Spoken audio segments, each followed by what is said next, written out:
pas fait le rapprochement avant, mais. On a fait 120, 140, on a fait 130. 130, ça fait 60.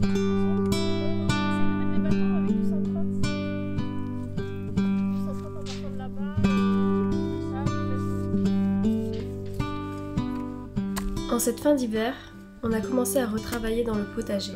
Il nous restait une zone à aménager et on a décidé d'y faire 3 petites buttes pour pouvoir tester différentes méthodes de culture. On les a aussi faites parce qu'on veut que notre potager soit joli et pas monotone.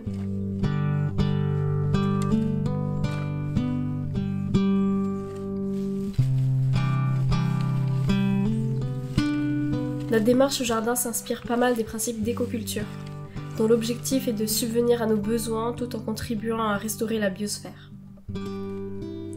C'est une pratique qui nous parle car elle prend la nature pour modèle et va dans le sens de la vie.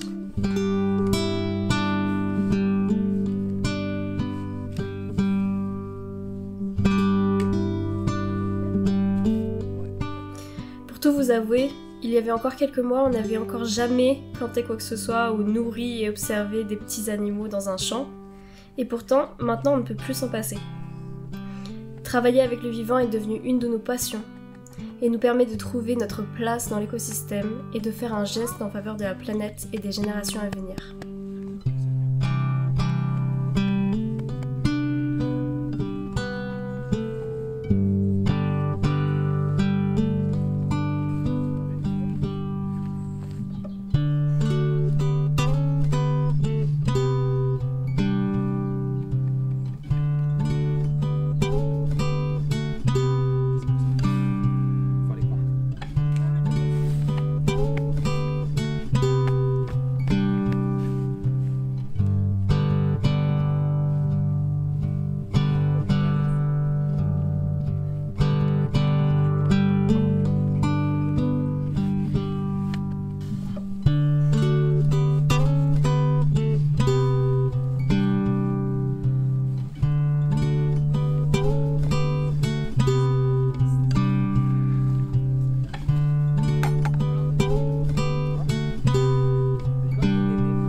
Une autre chose qu'on a faite pendant les dernières semaines, c'est une spirale aromatique.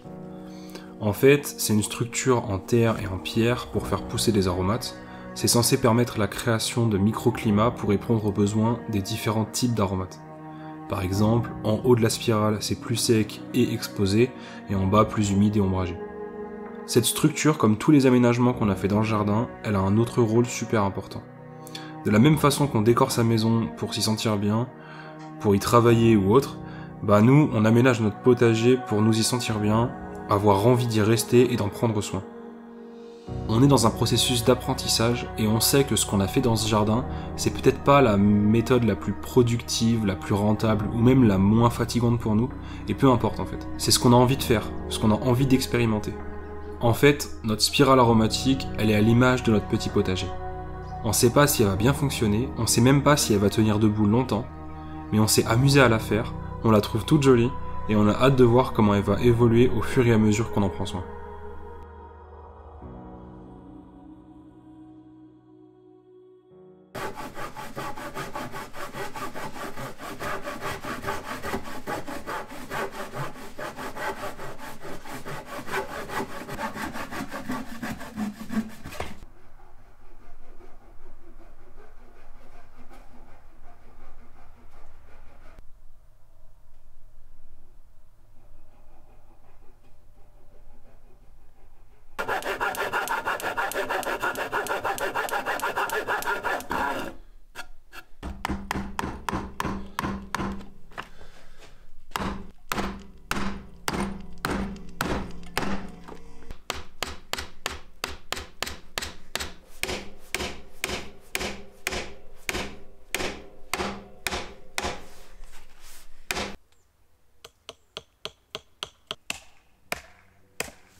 Une des choses qui a changé en nous installant ici, entre autres évidemment, c'est notre vision de la richesse.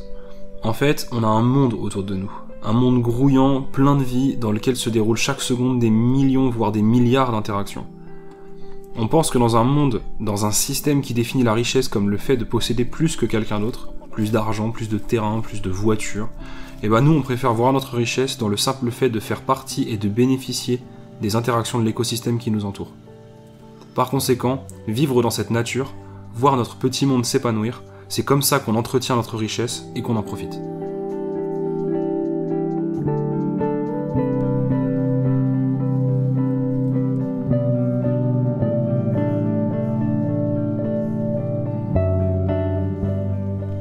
Cette richesse dont on parle nous permet de comprendre quelle est notre place, certes, mais aussi et surtout de laisser de la place à d'autres espèces dont, on le rappelle, subissent une 6e extinction de masse, dont les causes principales sont la fragmentation et la destruction de leur habitat par l'homme.